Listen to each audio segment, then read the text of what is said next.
دوستو، آج ہم آپ کو ایک لڑکی کا واقعہ بتانے والے ہیں جو مسلمان نہیں تھی، لیکن وہ اپنے کام بسم اللہ الرحمن الرحیم پڑھ کر کیا کرتی تھی، اور پھر بسم اللہ کی برکت سے اس کی جان کیسے بچ گئی۔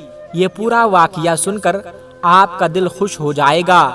آپ اس ویڈیو کو لائک کریں یا نہ کریں، لیکن اس ویڈیو کو آخر تک ضرور دیکھیے گا۔ دوستو، یہ واقعہ کچھ اس طرح سے پیش آیا کہ پہلے کے وقت میں ایران میں ایک غیر مسلم لڑکی رہتی تھی۔ اس وقت وہ لڑکی مسلمان نہیں ہوئی تھی۔ اس وقت ایران میں ایک بادشاہ حکومت کرتا تھا، اور اس بادشاہ کا وزیر اس لڑکی کا باپ تھا، لیکن وہ بہت ظالم آدمی تھا۔ اب اس لڑکی کا دل اس طرح سے بدلا کہ ایک بار ایک بزرگ بابا محفل میں بیان کر رہے تھے۔ اس بیان میں وہ بسم اللہ شریف کے فضائل بیان کر رہے تھے کہ جو بھی اہم کام کرو تو بسم اللہ الرحمن الرحیم کے ساتھ شروع کیا کرو۔ اگر وہ کام بسم اللہ سے شروع نہیں ہوتا تو وہ کام آدھا اور نامکمل ہو جاتا ہے۔ اور ساتھ ہی ساتھ انہوں نے یہ بھی کہا کہ ہر نیک اور جائز کام میں بسم اللہ الرحمن الرحیم پڑھ کر شروع کرنا چاہیے۔ وہ بزرگ بیان کر رہے تھے کہ ایک شخص نے بسم اللہ الرحمن الرحیم کو بہت ہی اچھی طریقے سے، دل کی گہرائی سے، سچی نیت سے اور خوبی کے ساتھ پڑھا تو اس کی بخشش ہو گئی۔ بس یہ سننے کی دیری تھی کہ اس لڑکی کے دل میں ایمان جاگ اٹھا۔ بس اب اللہ تبارک و تعالیٰ کی کرم نوازی ہو چکی تھی، اور وہ اسلام کی محبت میں ڈوبتی چلی جا رہی تھی۔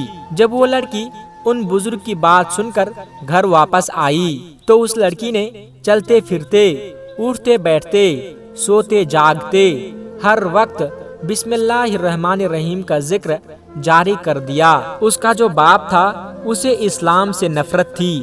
اس نے جب دیکھا کہ اس کی بیٹی یہ پڑھ رہی ہے، بسم اللہ شریف کا ورد کر رہی ہے، تو اس کو غصہ آنے لگا کہ وہ لڑکی ہر اچھے کام سے پہلے بسم اللہ الرحمن الرحیم پڑھتی تھی اور بہت خوش ہوتی تھی، اور یہ بھی کہتی تھی کہ اس کلمے سے میرے دل میں ایمان جاگ رہا ہے، اور مجھے ایسا لگ رہا ہے کہ میرا ہر کام بن جاتا ہے۔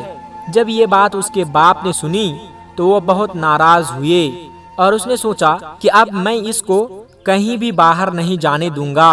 اب یہ لڑکی مار پیٹ کے ذریعے ہی صحیح ہوگی۔ یہ ظالم آدمی اپنی بیٹی کو بہت مارتا اور اسے کمرے میں بند کر دیتا تھا۔ اسے اگر بھوک لگتی تھی تو وہ بھی اسے بھوکا ہی رکھتا، اسے کھانا نہیں دیتا، لیکن وہ لڑکی بسم اللہ الرحمن الرحیم پڑھتی جاتی تھی۔ اس لڑکی کے پاس بہت سارے کبوتر تھے۔ اس کا باپ بادشاہ کا وزیر تھا، تو وہ اس محل میں ہی رہتی تھی، تو ان کبوتروں کو بھی بسم اللہ سکھاتی تھی۔ وہ سارے کبوتر اس کے دوست تھے، اور اسی کی کھڑکی کے پاس ان کبوتروں کا گھونسلہ تھا۔ باپ نے جب بند کر کے بھی آزما لیا تو اب سوچنے لگا کہ یہ لڑکی سدھرنے والی نہیں ہے، میں اس کو ختم کر دیتا ہوں۔ اس کے بعد اس ظالم باپ نے ایک سازش کی کہ بادشاہ کے پاس ایک ہیرے کی انگوٹھی تھی جو کسی اور کے پاس نہیں تھی، صرف بادشاہ کے پاس تھی۔ بادشاہ اس انگوٹھی کو بہت سنبھل کر رکھتا تھا، اور جان سے بھی زیادہ وہ انگوٹھی بادشاہ کو عزیز تھی۔ ایک بار بادشاہ سو رہا تھا اور انگوٹھی اس کے سرہانے پر رکھی ہوئی تھی۔ یہ وزیر یعنی اس لڑکی کا باپ چپکے کمرے میں آیا اور وہ انگوٹھی اٹھا کر وہاں سے چلا گیا۔ لڑکی کو دیتا تو لڑکی بادشاہ کو بتا سکتی تھی کہ یہ انگوٹھی میرے باپ نے مجھے دی تھی۔ اب اس نے سوچا کہ میں کیا کروں۔ اگلے دن وہ بیٹی کے کمرے میں آیا۔ اس وقت وہ کمرے میں موجود نہیں تھا۔ باپ ادھر ادھر دیکھنے لگا۔ اس نے سوچا کہ یہ جو کبوتروں کا گھونسلہ ہے اس کے اندر میں انگوٹھی چھپا دیتا ہوں، اور سپاہیوں سے کہوں گا کہ اس گھونسلے میں بھی چیک کرو، ہو سکتا ہے کہ انگوٹھی اس میں موجود ہو۔ سازش تو بہت اچھی کی تھی، چالاکی سے اس نے کام کیا تھا، لیکن سب کچھ اس کے منصوبے کے مطابق نہیں ہوا۔ وہ لڑکی اللہ تبارک و تعالیٰ کا نام لینے والی تھی، اور اللہ پاک اپنے بندوں کو مایوس نہیں کرتا۔ لڑکی کو یہ بات پتہ نہیں تھی کہ انگوٹھی کبوتر کے گھونسلے میں ہے۔ بادشاہ نے جب دیکھا کہ اس کی انگوٹھی نہیں ہے تو وہ غصے سے پاگل ہو گیا اور اپنے سپاہیوں کو بلوایا اور کہا کہ جس کسی نے بھی میری انگوٹھی چرائی ہے فوراً اس کا نام مجھے لا کر دو، اس شخص کو پکڑ لاؤ، میں اس کا سر خود قلم کر دوں گا۔ وزیر تو اسی موقع کی طاق میں تھا، وہ کہنے لگا کہ جان کی امان پاؤں تو میں عرض کرنا چاہتا ہوں، آپ باہر کے لوگوں کو کیوں دیکھ رہے ہیں؟ آپ کو سب سے پہلے اس محل میں تلاشی شروع کرنی چاہیے۔ تو بادشاہ کہنے لگا کہ کیا تمہیں کسی پر شک ہے؟ تو اس نے کہا کہ نہیں، شک تو نہیں ہے، لیکن اصول کی بات ہے کہ پہلے ہمیں اپنے محل میں ہی ڈھونڈنا چاہیے، کیونکہ اکثر لوگ محل کے ہی غدار ہوتے ہیں۔ بادشاہ نے کہا کہ بات تو تم نے ٹھیک کہی ہے، تو چلو پھر محل سے ہی تلاشی شروع کرتے ہیں۔ چل کے تلاشی شروع کر دی۔ جب سپاہی وزیر کے بیٹی کے کمرے میں پہنچے تو انگوٹھی نہیں ملی۔ وزیر نے کہا کہ اس گھونسلے میں بھی دیکھو، لیکن انہیں وہاں بھی انگوٹھی نہیں ملی۔ سپاہی تو سوچ نہیں سکتے تھے کہ ایک باپ اپنی بیٹی کا اتنا بڑا دشمن کیسے ہو سکتا ہے کہ بادشاہ کے ذریعے سے اس کو قتل کروانا چاہتا ہے۔ سپاہیوں نے جب گھونسلے میں بھی تلاشی لی تو انگوٹھی موجود نہیں تھی۔ اس کے بعد سپاہی اس وزیر کے کمرے میں پہنچے تو کیا دیکھتے ہیں کہ بستر کے اوپر وہ انگوٹھی رکھی ہوئی ہے۔ سپاہیوں نے فوراً اس وزیر کو، اس ظالم باپ کو گرفتار کر لیا اور بادشاہ کے سامنے لے آئے۔ بادشاہ نے کہا کہ تو چور ہے، تو اتنے دنوں سے غداری کر رہا تھا، اب میں تجھے معاف نہیں کروں گا۔ بادشاہ نے تلوار اٹھائی اور ایک جھٹکے میں اس کا سر اس کے جسم سے جدا کر دیا۔ تمام درباری دیکھ رہے تھے، یہاں تک کہ وہ لڑکی بھی دیکھ رہی تھی۔